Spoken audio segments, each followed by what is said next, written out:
तो गाइस आज हम लोग फोटोइलेक्ट्रिक इफेक्ट पढ़ेंगे। ठीक है, ये टॉपिक आपके लिए बहुत ही महत्वपूर्ण है और ये जो टॉपिक है 12th class IIT JEE JEE Mains Advanced दोनों के सिलेबस में है। और आप जब इंजीनियरिंग में जाएंगे फर्स्ट सेकंड सेमेस्टर में जहाँ पे इंजीनियरिंग फिजिक्स को पढ़ना होता है वहाँ भी ये टॉपिक आपको बहुत काम आएगा। तो आइए स्टार्ट करते हैं। तो फोटोइलेक्ट्रिक इफेक्ट में होता क्या है? तो इसमें होता यह है कि हम सपोज दैट एक मेटल लेते हैं, ठीक है, और मेटल पे जब लाइट पड़ता है सर्टेन फ्रीक्वेंसी का तो वहां से इलेक्ट्रॉन का इजेक्शन होता है। अब इसमें सबसे बड़ा ये है कि इलेक्ट्रॉन का इजेक्शन होता कैसे है। ठीक है, तो देखिए हमें पता है कि मेटल प्लेट है तो मेटल प्लेट के अंदर बहुत सारे इलेक्ट्रॉन होते हैं। ठीक है, और इलेक्ट्रॉन जो होते हैं अभी तो ये स्टैटिक पोजीशन में है, स्टेशनरी पोजीशन में है। लेकिन जैसे ही किसी फ्रीक्वेंसी का लाइट जब इस पे पड़ेगा तो ये क्या हो गया, ये जो इलेक्ट्रॉन है एनर्जाइज होंगे क्योंकि ये जो लाइट पड़ा इससे इसको इन्हें एनर्जी मिला। और ये एनर्जी से ये जो एनर्जी इन्हें मिला, ठीक है, ये एनर्जाइज हो जाएंगे और एनर्जाइज होने के बाद इनमें कुछ पावर आ जाएगा और इसके बाद ये क्या करेंगे, मूव करने लगेंगे। और वही जो इलेक्ट्रॉन बाहर जाएंगे अब मेटल से निकल के उसे हम फ्री इलेक्ट्रॉन बोलेंगे। ठीक है, इलेक्ट्रॉन विच कम्स आउट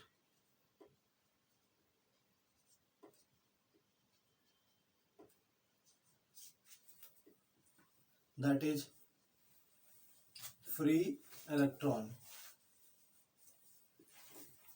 अच्छा, तो आइए जरा थ्योरी को देखते हैं। When photon is incidenting on metal plate, there are so many electrons in the metal. Those electrons will gain the energy from the light and electron energy will increase. जब photon incident करेगा इस metal plate पे तो इस metal plate के अंदर बहुत सारे इलेक्ट्रॉन है मेटल में। ठीक है, तो वो इलेक्ट्रॉन क्या करेंगे, गेन करेंगे energy from the light and after that जो जो ये इलेक्ट्रॉन होगा इसमें भी कुछ एनर्जी आ जाएगा। अच्छा, इसके बाद so electron energy increases and we know electron are bounded with the metal. Electron का एनर्जी इंक्रीज हो जाएगा और जानते हैं कि ये जो इलेक्ट्रॉन है इसके अंदर जो मेटल के पास जो इलेक्ट्रॉन है वो बाउंडेड है मेटल के साथ। ठीक है, लेकिन एनर्जी पाते ही ये मतलब क्या उछलने लगेंगे एक तरह से। ठीक है, और जैसे ही ज्यादा एनर्जी इन्हें मिलने लगेगा ये मेटल से बाहर आने लगेंगे, इमिट होने लगेंगे। ठीक है, और यही इलेक्ट्रॉन को हम क्या बोलेंगे, फ्री इलेक्ट्रॉन।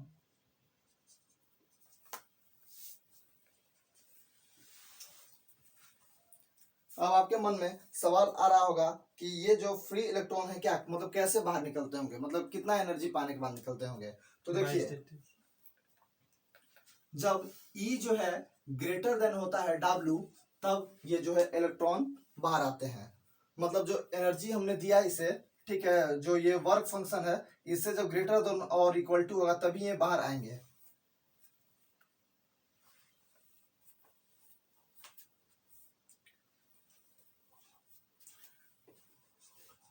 ठीक है,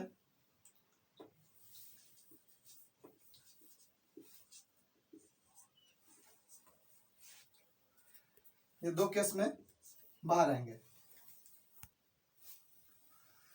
तो हमने देखा कि जब हमने मेटल प्लेट पे लाइट दिया, लाइट का बम्बार्ड किया मतलब, और वो जो लाइट हम देंगे जिसका एनर्जी h म्यू होगा। ठीक है, तो हमने जब बम्बार्ड किया तो इलेक्ट्रॉन का यहाँ से निकलेगा, मतलब इलेक्ट्रॉन यहाँ से इमिट करेगा। दरअसल होता क्या है कि यहाँ पे जो पहले से इसमें इलेक्ट्रॉन प्रेजेंट है एनर्जाइज होते हैं। ठीक है, और एनर्जी मिलने के कारण यहाँ से ये इमिट होने लगते हैं। अच्छा, तो ये जो इलेक्ट्रॉन है कब इमिट होंगे, तो जब when E is greater than or equal to W होता है तभी जाके यहाँ से इलेक्ट्रॉन जो है बाहर जाता है, electron comes out. It required energy to free from atom, energy is known as work function. उस एनर्जी को हम लोग वर्क फंक्शन कहते हैं। ठीक है, E is greater than W। Electron emit होने के लिए जो एनर्जी है W से ग्रेटर होना चाहिए और ये जो मिनिमम एनर्जी होता है इसी को हम लोग क्या बोलते हैं, वर्क फंक्शन बोलते हैं। ठीक है, अब देखते हैं जरा, जब हम लोग पहला केस देखते हैं इसमें जरा, जब E W के बराबर होता है तब। तो देखिए जब E W के बराबर होता है तो इलेक्ट्रॉन तो बाहर आते हैं, at that time electron will only free from the atom but zero energy will stay with the electron. उसमें क्या होता है कि इलेक्ट्रॉन तो फ्री होते हैं एटम से, लेकिन उस समय इनके पास कुछ एनर्जी नहीं बचता है और ये ज्यादा दूर तक ट्रेवल नहीं कर पाते हैं, ठीक है। लेकिन जब दूसरा केस होगा, when E is greater than W, मतलब जो हमने एनर्जी दिया है वो ग्रेटर देन वर्क फंक्शन से, तो उसमें क्या होगा, इलेक्ट्रॉन उसमें बाहर तो आएंगे, ठीक है, लेकिन सम एनर्जी के साथ, ठीक है। तो when E is greater than W, then electron will come out with some energy and this energy will be in the form of kinetic energy, ठीक है। तो ये जो जब ये केस होगा तो एनर्जी, इलेक्ट्रॉन के पास कुछ एनर्जी होगा और इसी ये जो एनर्जी होगा काइनेटिक एनर्जी के फॉर्म में होगा, और उस इसको हम लोग ये लिख सकते हैं कि E is equal to E minus W, kinetic energy is equal to energy minus work function. अच्छा, इसी को हम लोग लिख सकते हैं कि E max is equal to E minus W, लिख सकते हैं क्या। और ये देखिए अपना देखने में लग रहा है क्या, फोटोइलेक्ट्रिक इक्वेशन जैसा, ठीक है। इसको स्टार मार्क कर लीजिए। तो क्या अपना आया, के E max is equal to E minus W, ठीक है। अब आगे जरा एक केस लेके देखते हैं, ठीक है। तो केस नंबर 1 1 2 3 ओके, ठीक है। केस 1, हमने 2 मेटल प्लेट लिया, ठीक है। एक पे हमने बमार्डिंग किया लाइट का, ठीक है, विद सर्टेन फ्रीक्वेंसी जो कि h म्यू है, ठीक है। जब हमने बमार्डिंग किया तो यहां से इलेक्ट्रॉन इजेक्शन हुआ। अच्छा, अब हम क्या करते हैं, इस प्लेट को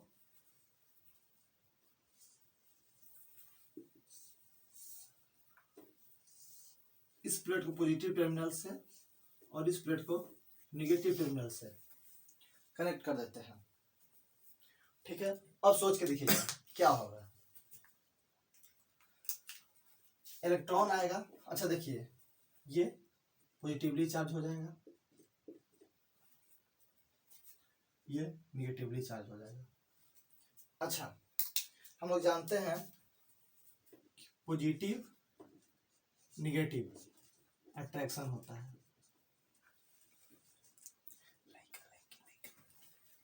ओके। अब देखिए यहाँ पे जो इलेक्ट्रॉन आया, ठीक है, इसका चार्ज तो निगेटिव होता है और यहाँ पे इस प्लेट पे चार्ज पॉजिटिव है, तो क्या ये जो प्लेट है इस इलेक्ट्रॉन को अपने ओर अट्रैक्ट करेगा, क्या करेगा, बिल्कुल करेगा, ठीक है। और जब इलेक्ट्रॉन को इजेक्ट करेगा तो इसके अपोजिट डायरेक्शन में एक करंट फ्लो करेगा, क्या, ठीक है। अब हम यहाँ पे एक गैल्वेनोमीटर को सेट करेंगे,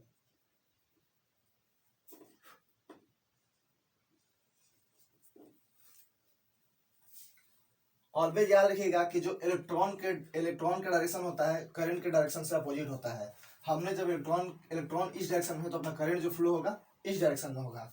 अच्छा, गैल्वेनोमीटर में कुछ डिफ्लेक्शन शो करेगा क्या, क्योंकि करंट तो यहाँ पे आएगा ही। ये हुआ अपना एक केस। अब देखते हैं कि लाइट का 2 प्रॉपर्टी होता है, एक होता है इंटेंसिटी और एक होता है फ्रीक्वेंसी। तो दोनों केस को जरा लेके देखते हैं। तो लाइट है 2 प्रॉपर्टी,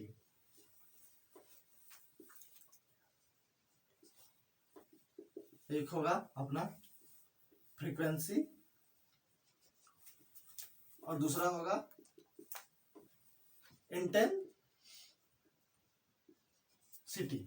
अच्छा सोचिए जरा, जब हम फ्रीक्वेंसी को बढ़ाएंगे तो क्या इस पे कुछ इफेक्ट पड़ेगा, मेरे साथ है जरा। दूसरा, क्या जब हम इंटेंसिटी के साथ कुछ करेंगे, बढ़ाएंगे घटाएंगे, तो क्या इस पे कुछ इफेक्ट करेगा, क्या करंट में कुछ इफेक्ट पड़ेगा, सोचिए जरा और बताइए, ठीक है। अब देखते हैं जरा फ्रीक्वेंसी के साथ क्या होगा। हाँ, तो फ्रीक्वेंसी का केस देखते हैं। तो हम लोग जानते हैं कि जो अपना के मैक्स होता है ई माइनस डब्ल्यू होता है, ठीक है।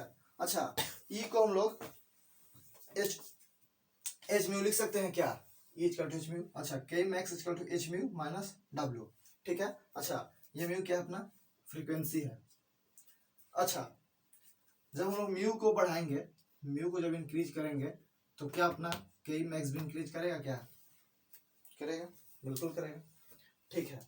देखते हैं, as frequency of light increases kinetic energy of electron will also increase. जब हम देख रहे हैं जब फ्रीक्वेंसी को बढ़ाएं तो काइनेटिक एनर्जी जो है अपना इंक्रीज कर रहा है। And due to that electron reaching the other metal plate easily, और इसके कारण क्या हुआ कि जो हमारा जो इलेक्ट्रॉन है जो मेटल प्लेट के पास जो रीच करना चाहिए तो थोड़ा समय से पहले ही रीच कर जा रहा है, ठीक है। तो मतलब जल्दी रीच कर जा रहा है, easily electron reaching the metal plate will be easily, okay. So इसके कारण क्या होगा, इलेक्ट्रॉन इजीली पहुंच जा रहा है दूसरे मेटल प्लेट के साइड, लेकिन इसके कारण करंट पे कोई इफेक्ट नहीं पड़ेगा। So at last we can say that as we increase the frequency there is no any effect on current and current will remain same as usual, okay, ठीक है। ये तो हुआ अपना फ्रीक्वेंसी का टर्म। अब इसका देखते हैं कि जब हम लोग इंटेंसिटी के साथ कुछ फेरबदल करेंगे, मतलब बढ़ाएंगे घटाएंगे तो क्या फर्क पड़ेगा, ठीक है। चलिए अब देखते हैं इंटेंसिटी के साथ। अब दूसरा देखते हैं इंटेंसिटी, लाइट का जो दूसरा प्रॉपर्टी है इंटेंसिटी, उस पर बात करते हैं। तो जब हम लोग इंटेंसिटी को बढ़ाएंगे, जब हम लोग इंटेंसिटी को बढ़ाएंगे तो क्या होगा, जब हम लोग इंटेंसिटी को इंक्रीज करेंगे तो इस जो हमारा मेटल प्लेट है इस पे ज्यादा नंबर ऑफ फोटॉन्स पड़ेंगे, ठीक है। ज्यादा नंबर ऑफ फोटोन पड़ेगा तो क्या होगा, इलेक्ट्रॉन का इजेक्शन ज्यादा होगा। अच्छा, जब इलेक्ट्रॉन ज्यादा इजेक्ट होगा तो क्या होगा, इलेक्ट्रॉन ज्यादा इजेक्ट होगा तो क्या होगा, अब ज्यादा इलेक्ट्रॉन यहाँ से यहाँ आएगा, बहुत ज्यादा इलेक्ट्रॉन आएगा। अच्छा, जितना ही ज्यादा इलेक्ट्रॉन इधर बढ़ते आते आएगा बहुत ज्यादा, तो इलेक्ट्रॉन ज्यादा होगा तो इलेक्ट्रॉन के मूवमेंट से करंट होता है, ठीक है। तो इलेक्ट्रॉन बढ़ेगा तो करंट भी बढ़ेगा, ठीक है। तो हम लोग ये देखते हैं कि as intensity increases more number of photon will reach to the metal plate and so more number of electron will eject and so current will also increase। और इस कारण हम क्या देखते हैं कि करंट भी हमारा इंक्रीज करता है।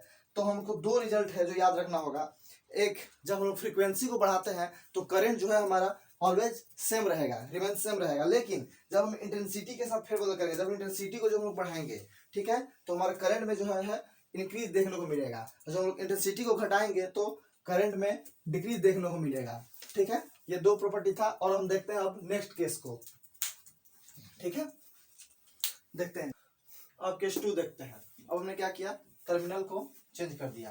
अब हमने इसे पॉजिटिव टर्मिनल से कनेक्ट कर दिया, इसे नेगेटिव टर्मिनल से कनेक्ट कर दिया, ठीक है। अच्छा, जब पॉजिटिव से कनेक्ट किया तो अब ये क्या होगा, ये इसमें पॉजिटिव चार्ज आ जाएगा, सेम इस पे नेगेटिव चार्ज होगा, ठीक है। अच्छा, अब क्या होगा, जब ये इलेक्ट्रॉन पड़ेगा इस पे, ठीक है, तो इलेक्ट्रॉन नेगेटिवली चार्ज होते हैं। अच्छा, हम ये जानते हैं कि पॉजिटिव और नेगेटिव अट्रैक्शन होता है और जो लाइक चार्ज होते हैं एक जैसे चार्ज होते हैं, ठीक है, इसमें रिपेल होता है या नेगेटिव नेगेटिव हो रिपेल होता है, ठीक है। तो ये क्या होगा, यहाँ पे नेगेटिव हुआ, यहाँ पे पॉजिटिव हो गया। अब ये क्या होगा कि ये जो हमारा पड़ा तो ये जो हमारा जब लाइट पड़ा, लाइट बीम पड़ा मेटल प्लेट पे, तो यहाँ से जो इलेक्ट्रॉन का इजेक्शन हुआ, ठीक है, लेकिन अब क्या होगा, ये इधर न जाके इधर, यहाँ पे पॉजिटिव चार्ज है तो यहाँ धीरे धीरे यहाँ पे अट्रैक्ट होने लगेगा, ठीक है। इस कारण जितना इलेक्ट्रॉन यहाँ पे जाना चाहिए यहाँ इलेक्ट्रॉन उतना नहीं जा पाएगा। अच्छा, अब इलेक्ट्रॉन जो है यहाँ पे धीरे धीरे उतना नहीं पहुंच पाएगा जितना पहुंचना चाहिए, तो क्या होगा, सेवरल डिक्रीज इन करंट भी हमें देखने को मिलेगा, ठीक है। जैसे ही अच्छा, जैसे ही इसके पोटेंशियल को बढ़ाते जाएंगे, इसके पोटेंशियल को जैसे ही बढ़ाते जाएंगे तो हमारा डिक्रीज इन करंट हमें देखने को मिलेगा, ठीक है। जैसे ही पोटेंशियल को बढ़ाते जाएंगे करंट जो है इधर वाला डिक्रीज होते जाएगा, क्या है कि यहाँ पे ये इसको इलेक्ट्रॉन को ये अट्रैक्ट कर लेगा अपनी ओर, इसलिए यहाँ पे इलेक्ट्रॉन जो है इस ओर ना जा पाएंगे और इसके कारण क्या होगा, धीरे धीरे हमारा करंट डिक्रीज होने लगेगा। जैसे ही इसके वोल्टेज को जैसे ही बढ़ाते जाएंगे यहाँ पे करंट में जो है ये यहाँ पे जो करंट है डिक्रीज देखने को मिलेगा, क्योंकि इलेक्ट्रॉन तो इधर रीच ही नहीं हो पा रहा है सही से। अच्छा, एक समय ऐसा आएगा कि एक वोल्टेज पे जाके करंट जो है हमारा जीरो हो जाएगा। एक समय ऐसा आएगा कि हमारा करंट जीरो हो जाएगा, at certain voltage current zero हो जाएगा। और उस वोल्टेज को हम लोग क्या बोलेंगे, उस वोल्टेज को हम लोग स्टॉपिंग पोटेंशियल बोलते हैं, ठीक है। At certain voltage when current is zero in this circuit, when current is zero in this circuit, and that potential is known as stopping potential, और stopping potential को हम लोग V0 से रिप्रेजेंट करते हैं।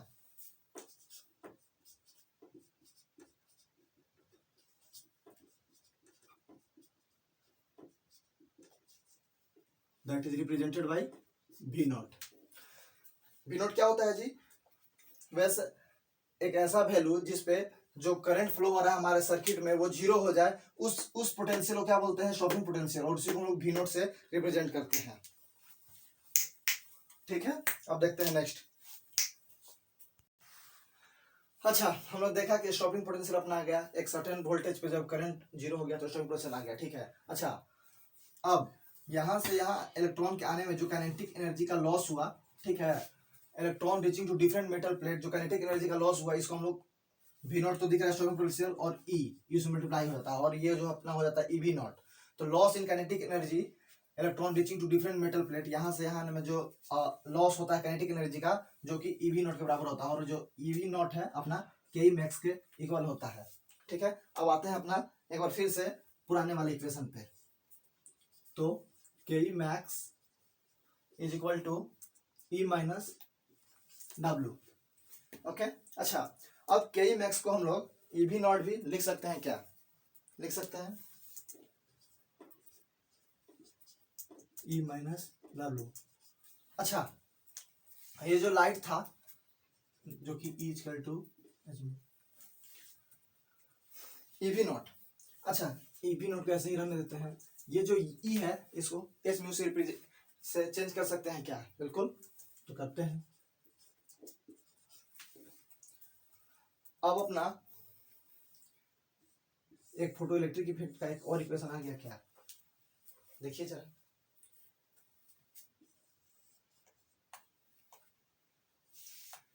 ये जो था नॉर्मल इक्वेशन था, ठीक है, और ये जो अपना इक्वेशन है स्टॉपिंग पोटेंशियल के टर्म में है, और यहाँ पे हमने फ्रीक्वेंसी, ये जो टर्म अपना म्यू है इसको फ्रीक्वेंसी का, ये फ्रीक्वेंसी वाला टर्म है। अच्छा, और ये जो है V अपॉन C लेमडा, अगर इसको बोलेगा वेवलेंथ के टर्म लिखने के लिए तो ये जो V है इसको बस लेमडा से चेंज कर देंगे, V equal to C upon lambda minus W, और ये भी जो है एक फोटो इलेक्ट्रिक इफेक्ट का इक्वेशन है, ठीक है। This all are the equation of photoelectric effect. Same equation है, जैसे क्वेश्चन होंगे उसी अनुसार हमें सेट करना है, उस क्वेश्चन को सॉल्व करना है। अच्छा, आइए जरा इस इक्वेशन से देखते हैं कि क्या ग्राफ फॉर्म होगा, ठीक है। अच्छा, ये जो इक्वेशन आया इसे हम ऐसे भी लिख सकते हैं, क्या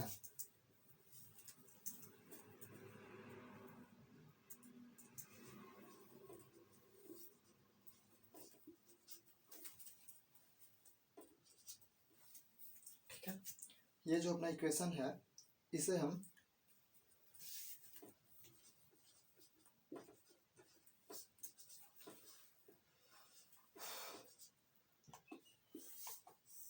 ऐसे भी लिख सकते हैं, क्या बिल्कुल लिख सकते हैं, साफ साफ लिखते हैं, V0 is equal to H mu by E W by E, ठीक है। अच्छा, ये इक्वेशन देखने में किस टाइप का लग रहा है जरा बताइए देख के।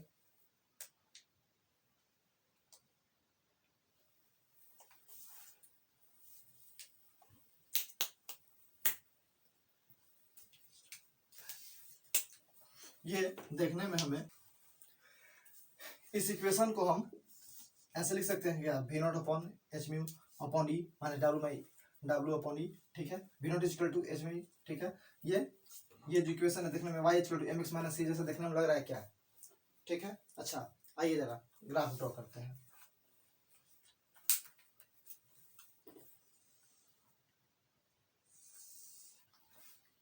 y पे क्या है अपना V0 स्टॉपिंग पोटेंशियल, x पे क्या है अपना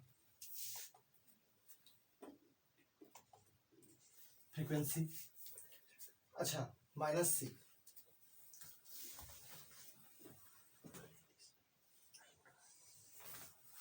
ये ग्राफ जो अपना सीधे जाएगा और ये जो पीछे आएगा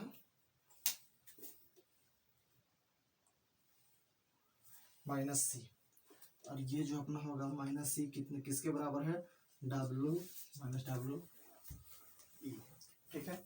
और ये अपना m जो है, जो इसका स्लोप होगा थीटा,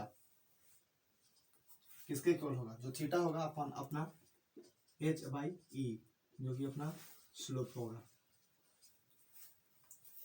ठीक है। अब आगे देखते हैं। अच्छा, हम लोग स्टार्टिंग में देखे थे कि मेटल प्लेट से इलेक्ट्रॉन की इजेक्शन के लिए जो E है ग्रेटर देन या इक्वल टू वर्क फंक्शन का होना चाहिए, ठीक है। अच्छा, E को हम लोग h म्यू से रिप्लेस कर सकते हैं क्या, इक्वल वाला केस लेके चलते हैं, इक्वल वाला एक बार केस लेके चलते हैं। तो h mu is equal to W होगा क्या, होगा, बिल्कुल होगा, ठीक है। इसको हम लोग ऐसे लिख सकते हैं क्या, W/H, H जो अपना होता है प्लैंक कांस्टेंट होता है, mu equal to work function upon Planck constant. और ये जो अपना फ्रीक्वेंसी हुआ, इसी फ्रीक्वेंसी को हम लोग क्या बोलते हैं, थ्रेशोल्ड फ्रीक्वेंसी। इस फ्रीक्वेंसी को हम लोग क्या बोलते हैं, थ्रेशोल्ड फ्रीक्वेंसी, ठीक है। This much frequency is needed for the emission of light from the metal plate, okay, this much frequency needed and this frequency को हम लोग threshold frequency बोलते हैं।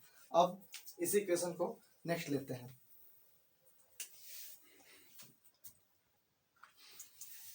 इसी इक्वेशन को फिर से लिखते हैं, इसी इक्वेशन को लिखा हमने। अच्छा, ये जो है, ये वाला अपना म्यू जो फ्रीक्वेंसी है, इसको हम लोग c/λ लिख सकते हैं क्या। मॉडर्न फिजिक्स में आप लोग पढ़े होंगे कि जो अपना फ्रीक्वेंसी होता है c/λ के बराबर होता है। अच्छा, तो इसी इक्वेशन में हम लोग इसको इससे रिप्लेस करते हैं। अच्छा, तो इसको हम लोग लिख सकते हैं क्या, h into c/λ equal to work function लिख सकते हैं। अच्छा, इस इक्वेशन को अब हम लोग ऐसे लिख सकते हैं, hc/W lambda equal to hc/W। ये क्या है, वेवलेंथ, और इसी को हम क्या बोलते हैं, इसी को हम लोग थ्रेशोल्ड वेवलेंथ बोलते हैं। ये जो अपना लैम्डा या ये वेवलेंथ है, और इसी वेवलेंथ को हम लोग क्या बोलते हैं, थ्रेशोल्ड वेवलेंथ।